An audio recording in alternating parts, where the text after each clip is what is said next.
آپ یہ نہ کو ہمارا علم رہ گیا، یہ دلائل کا کیا بنے گا؟ مجھے یہ ڈر رہتا ہے کہ تم کورس کرنے کے بعد پھر میرے خلاف شروع ہو جاؤ گے۔ ہم گئے تھے کورس کرنے کے لیے، وہ کسے سناتا ہے کسے سناتا ہے؟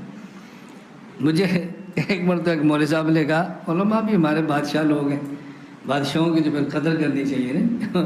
مجھے کہتے ہیں آپ اپنے کسے بہت سناتے ہیں؟ میں نے کہا پھر آپ کیوں سناؤں؟ بھائی جب میرے قصے ہیں تو میں اپنے ہی سناؤں گا نا، اور تمہارے قصے سناؤں، کوئی تمہارا قصہ ہے تو آپ بتا دو، اگلے بیان میں تمہارا سنا دیں گے بس۔ ہم جلسے میں جاتے ہیں، یہ اللہ کا میں مسجد میں بیٹھ کے ایسے کچھ سناؤں گا نا، اور تمہارے قصے سناؤں، کوئی تمہارا قصہ ہے تو آپ بتا دو، اگلے بیان میں تمہارا سنا دیں گے بس۔ ہم جلسے میں جاتے ہیں، یہ اللہ کا میں مسجد میں بیٹھ کے ایسے کوئی جھوٹی باتیں نہیں کرتا آپ کو ہنسانے کے لیے، میں واقعہ سناتا ہوں۔ ہمارے یہاں کئی بار جلسوں میں جاتے ہیں تو لوگ کھڑے ہو کے نعرے لگاتے ہیں، دیکھو دیکھو کون آیا، شیر آیا شیر آیا، دیکھو دیکھو کون آیا، شیر آیا شیر آیا۔ اب میں کیوں نعرے لگ رہے ہیں؟ مجھے بعد میں ایک مولوی صاحب کہتے ہیں تمہارے سامنے وہ کہتے ہیں دیکھو دیکھو کون آیا، شیر آیا شیر آیا، تم ان کو منع کیوں نہیں کرتے؟ کسی کے سامنے تعریف کریں منع کیوں نہیں کرتے؟ میں نے کہا پھر ان کو میں کیا کہوں؟ وہ کہ گیدڑ آیا گیدڑ آیا۔ بھائی شیر آیا، وہ کہہ رہے ہیں شیر آیا، اس پر کیا ان کو منع کروں میں؟ میرے بارے میں آپ کا کیا خیال ہے، میں شیر ہوں یا گیدڑ ہوں؟ نہیں ماشاءاللہ۔ میں نے کہا جب ماشاءاللہ ہیں تو وہ صحیح بات ہی کہہ رہے ہیں نا۔ میں صحیح بات کہنے سے منع کر دو، بھائی صحیح باتیں نہ کیا کرو، یہ کہو ان کو؟ بھائی جب بندہ صحیح بات کرے تو اس کو مولوی صاحب شاباش دیتے ہیں۔ تم مجھے کہتے ہو کہ صحیح بات سے بھی روکو، بھائی صحیح بات کیوں کہتے ہیں؟ حضرت مولانا مفتی محمود صاحب رحمۃ اللہ علیہ تھے، تو ملتان ایک جلسے میں تشریف لے گئے، تو جلسے میں بیان کے لیے کھڑے ہوئے تو کوئی بندہ جیسے کرکر کرتا ہے نا، کوئی ہوگا کراچی کا طالب علم وہ باتیں کر رہا تھا، مفتی صاحب نے فرمایا بکواس بند کرو، خود سے بکواس بند کرو، پھر بیان شروع کر دیا۔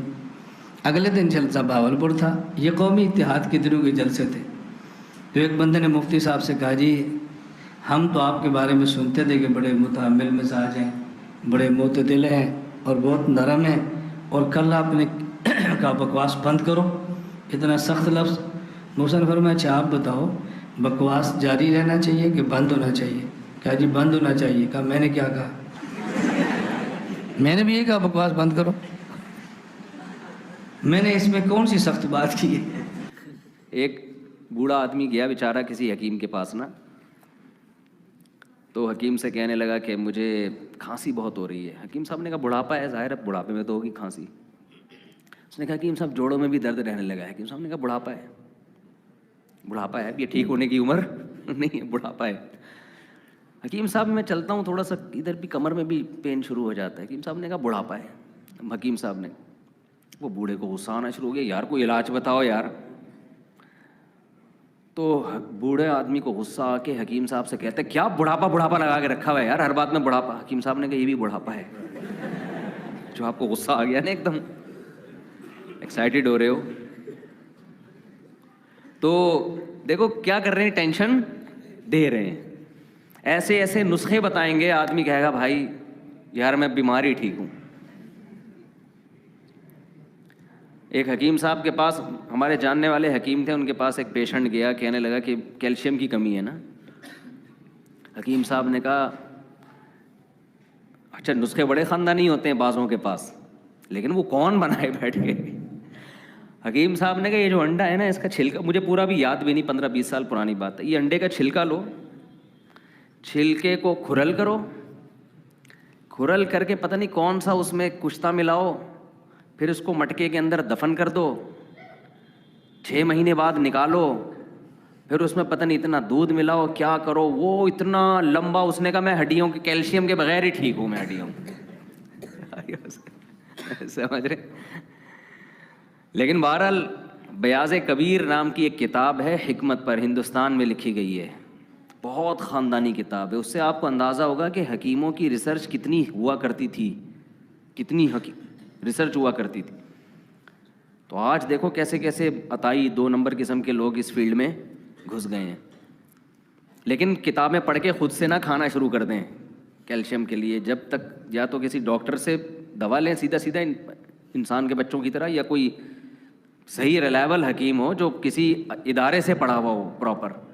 ادارے کے پڑھے ہوئے آدمی میں غلطی کا امکان کم ہوتا ہے. پیچھے پورا انسٹیٹیوٹ ہے, ادارہ ہے, وہ کوئی ایسی چیز مارکیٹ میں نہیں لائے گا جو کسی کو پتہ ہی نہیں ہے. اچھا خیر, ہم کہاں چلے گئے؟ تو نبی صلی اللہ ہمیں یہ بتا رہا تھا کہ آپ صبح اٹھ کے جب اس طرح سے خاندانی طریقے سے مسواک کریں گے, مزہ نہ آئے پیسے واپس, آپ کے منہ میں خوشبو پیدا ہوگی.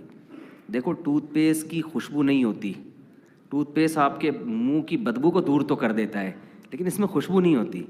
مسواک والے جو ہوتے ہیں نا, ان کے قریب جاؤ, ایک الگ سے آپ کو اچھی اسمیل آئے گی, اس میں ایک الگ سے معدے تک کو فائدہ پہنچاتی ہے نیم کی مسواک, پیٹ کو فائدہ پہنچاتی ہے. تو میں یہ عرض کر رہا تھا کہ یہ بھی ایک صفائی کی قسم ہے, اسلام نے اس کو بھی فوکس کیا.